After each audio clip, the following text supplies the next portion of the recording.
All right, so we're looking at air and weather. So our vocabulary words are greenhouse effect, which we just talked about. We talked about a lot of things, actually. Air mass and front. Okay? Air and the sun. Have you ever watched a weather report on television? If so, oops,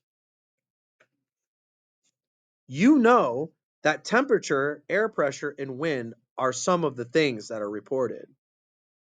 As you know, that these As you also know that these weather conditions change every day. But do you know why? Weather begins with the sun, which provides energy for making weather. But the amount of the sun's energy reaching the earth is not the same everywhere. More energy reaches the equator than the poles. This uneven heating is part of what causes air to move and what makes weather. Most of the sun's energy never reaches Earth. It is lost in space. Of the tiny fraction of the sun's energy that does reach the Earth, about 3/10 of it's reflected out into space. Another 3/10 warms the air, and the other 4/10 the land and the oceans. The atmosphere traps this heat, much like the glass of a greenhouse.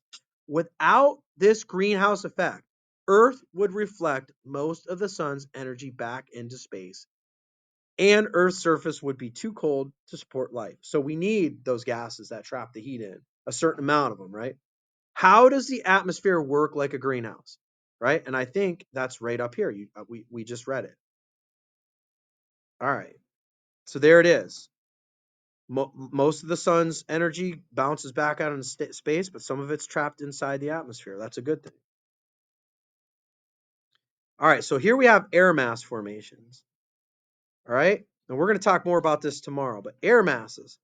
If you could see the air around the Earth from outer space, you would see large clumps of it forming, moving over Earth's surface and slowly changing.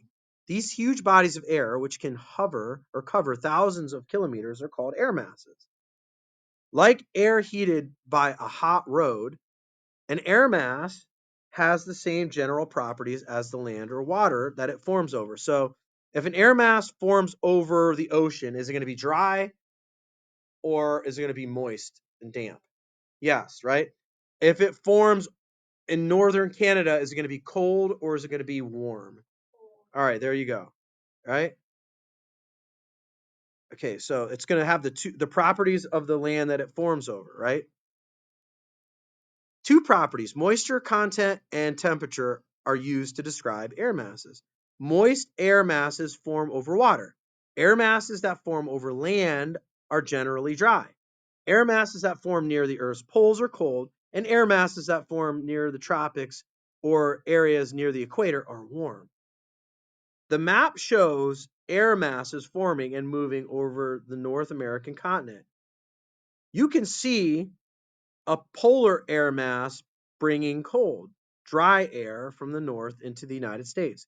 You can also see warm, moist air coming in from the south as part of a tropical air mass. What is an air mass? That's you're going to answer that next, right? All right, moving right on. Here we go. You ready? So, air masses meet. When two air masses meet, okay, that's called a front, but we'll talk about that. Look again at the map on page D13, right? All right, so is that here? D13? I think it is. I don't know. Yeah, it says. What do you think happens when different air masses meet? When two air masses meet, different air masses, right? They usually don't mix. Instead, they form a border called a front. We're going to talk a lot about this. Most of what you think of as weather happens along these fronts, right? Where the two air masses meet. A cold front is shown on the map just to the right. It forms when cold air masses catches up to warm air masses. The colder air masses force the warmer air up into the atmosphere, right? So, as the warm air is pushed upward, it cools and forms clouds. Rain develops. Thunderstorms often occur along cold fronts. So cold fronts mean bad weather, doesn't it? Right? All right. So it says a line with triangles is the symbol for a cold front. The air is colder behind a cold front than ahead of it. The triangles point in the direction of the movement. In which direction is the front moving? So you'll have to tell me what direction. And there's your compass rose, right? You're going to write that in the gray box. All right, here we go. Warm front. A warm front forms when warm air masses catch up with cold air masses. The warm air slides up over the colder air. Clouds form sometimes many miles ahead of where the front is moving along the ground. Steady rain or snow may fall as the front approaches and passes. Then the sky becomes clear of clouds and the temperature becomes higher. Sometimes a front stops moving. Such a front is called a stationary front. Stationary front can stay in one place for several days. The constant fall of snow or rain along a stationary front can leave behind many inches of snow or cause a flood. What is a front? Right? You're going to answer what that is, right?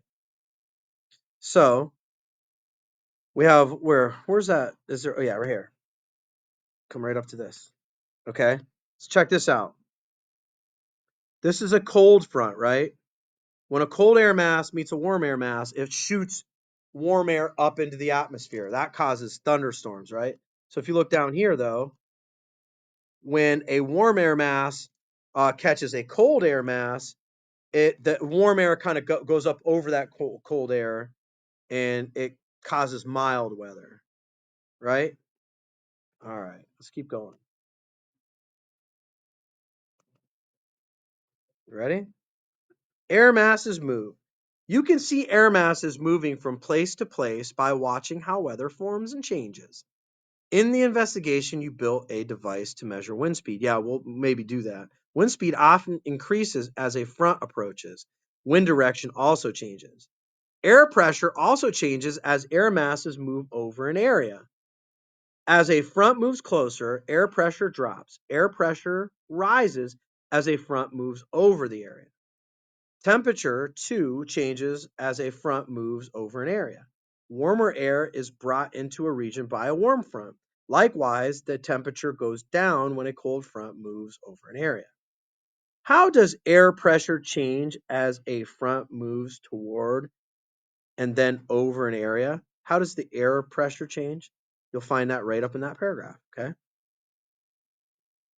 All right. Summary. The sun provides the energy to make weather. The atmosphere traps heat near the Earth's surface, much as the greenhouse does. Air masses form over continents and oceans.